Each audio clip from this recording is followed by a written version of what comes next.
So let me take you guys back to around 4 years ago. The year is 2018, no one even knows what a pandemic is, masks are only used for surgery, and the future is still looking somewhat bright as you land Tomato Town with your boys. If you're a woman, I don't know, you're doing something women do. Life is good. We have no idea in only a few short months people will be fist fighting over toilet paper. At this point, SoundCloud rap has now completely taken over, and mumble rap has entered its second phase with guys like Lil Pump, Tekashi 6ix9ine, Smoke Perp, and Lil Xan. And I totally blame this phenomenon on DJ Academics and No Jumper for promoting these artists like crazy. For Lil Pump, Gucci Gang seems to be the biggest song in the world. There's also talks of him working on something with Kanye West. 6ix9ine is raging through the streets of New York and trolling the entire music industry. And Lil Xan has his little emo rap thing going on. At the time, the influence these SoundCloud rappers had on kids ages 12 to 16 was immense, and they must have felt like the biggest rock stars on the planet. And why wouldn't they? They went from being internet dweebs to having access to more money, more women, and more fame than they could ever imagine in their wildest dreams. Girls, I get called daddy like 800 times a day. During this era, there were many other mumble rappers who tried to get on and failed. Many of whom got things like face tattoos and grinded down their teeth to get permanent grills. What comes with face tats is you're pretty much signing off that you're not gonna live a normal life, whether it be for the good or bad. Most times for the bad, you know.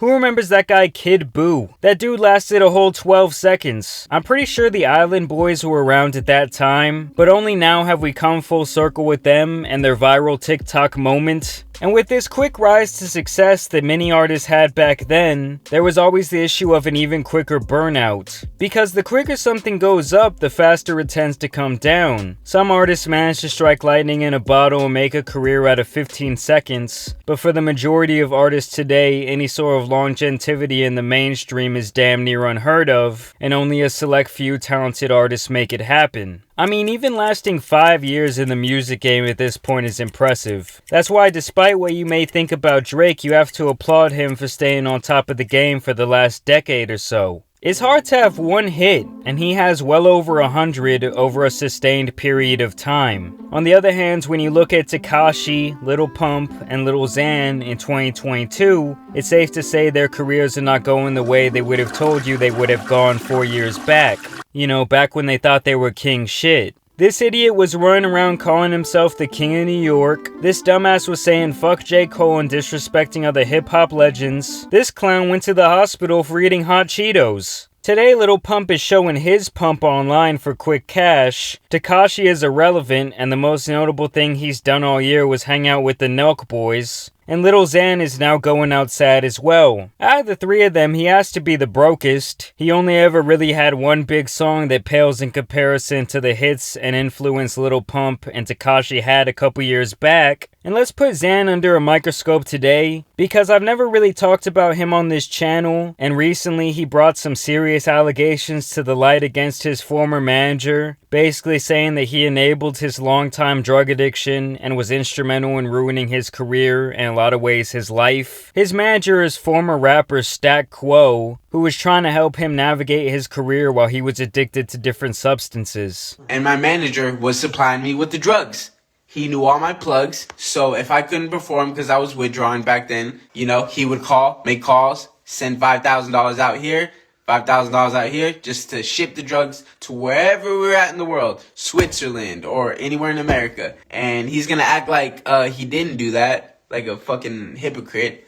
And I'm really feeling like I should take him to court, right? So this guy can barely form a coherent sentence, even as a supposedly sober person, but we're supposed to believe him about this story? AD said it best when he was talking about this. You really expect us to believe that a guy who named himself Lil Xan didn't know where to find drugs when he had access to millions of dollars? Plus, his whole image in music was about being on drugs, and sadly influenced young people to probably do the same. He was supplying me drugs throughout every one of those tours because he knew that I couldn't perform if I was withdrawn. That is illegal and fucked up. And Stat, please, get your lawyers together. My lawyers will be in contact with you. And give me my fucking car back. Honestly, it just sounds like a man who completely does not want to take responsibility for his own actions. At the end of the day, you were a grown-ass man who chose to do these things. It would be one thing if you were like a child star and someone was enabling you, but you were a whole adult, my guy. Did he also force you to get those horrible face tattoos? Fuck you, CIU Records, whatever the fuck your stupid record label name is. I was the only artist that you ever had that ever made anything of himself. I don't know who else you have, but yeah, I don't. They're not making waves. So you signed a bad deal and now you're mad. You see this way too often in the music industry today. Even Am22, who seems somewhat close to both of them, said that Lil Xan is bullshitting. Xan, you gotta stop playing the victim. Because I was up close and personal, granted not for the whole time, but for plenty of the shit with you and Stat, and I saw nothing but him trying to push you in the right direction to make smart moves with your career. I saw him use his vast network of connects to get you collabs with artists like YG and all these people that were not going to do songs with you otherwise. And I just wholeheartedly do not believe for a second that Stat Quo wanted you fucked up on drugs at all. I know for a fact he wanted the best for your career. The reality is that you fucked up your career. Like, you didn't make music. You didn't stay in the studio. You didn't make any kind of real effort to get off drugs, or if you did, it didn't last that long. Stat Quo was there for you. Stat would have done anything to keep your career going in the right direction. I remember being with you guys one night when you said, nah, fuck it, I ain't going to South by Southwest because you just didn't feel like it. Or you're like, I'm making so much money right now, I don't have to give a fuck. And I remember him telling you, hey, this is a genius concert. Like, they booked you. And if you don't go to this shit, then they're never going to fuck with you again. And guess what? You didn't go. And now I'm sure Genius probably wouldn't do anything for you.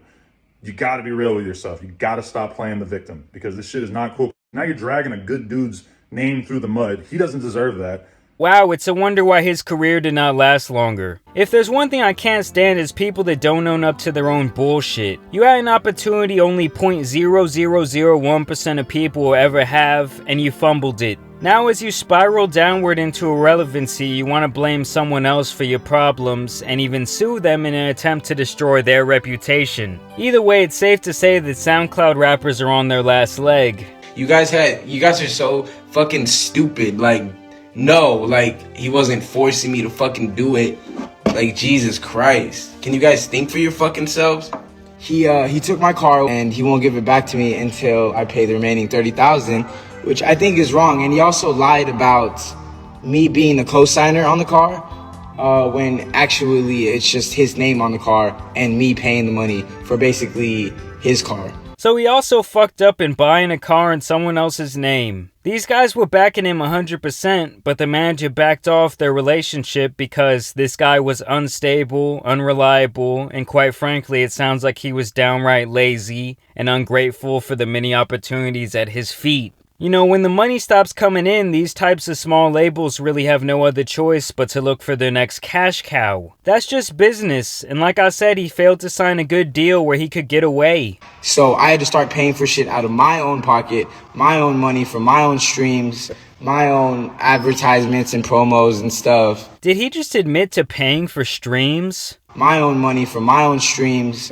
I wish he would have dropped me so I could find a new manager. He won't let me find a new fucking manager because he still wants the residuals that he's making off my streams and all this stuff, bro. It's unfair. So it seems like Lil Xan is operating as an independent artist with a manager who is still taking a piece of the pie. He signed a bad contract where I assume the label owns a good chunk of his masters and discography. And now he's mad and wants to sue about something else because he knows he has no actual case for the actual buffoonery. These SoundCloud guys are hurting right now, and he can't even say go stream my music to support because it'll just make the man he hates more money. I mean, seriously, what a situation to be involved in. But let me know what you guys think about these SoundCloud rappers down below. What do you think about Lil Xan's situation? Is he a grown man just trying to avoid responsibility? I want to know what you guys think. As always, also want to thank you guys for dropping a like on today's video and subscribing. And as you guys know, it's been your boy the Tan Superman, and some other news out here needs to get covered, so I'm out. Peace!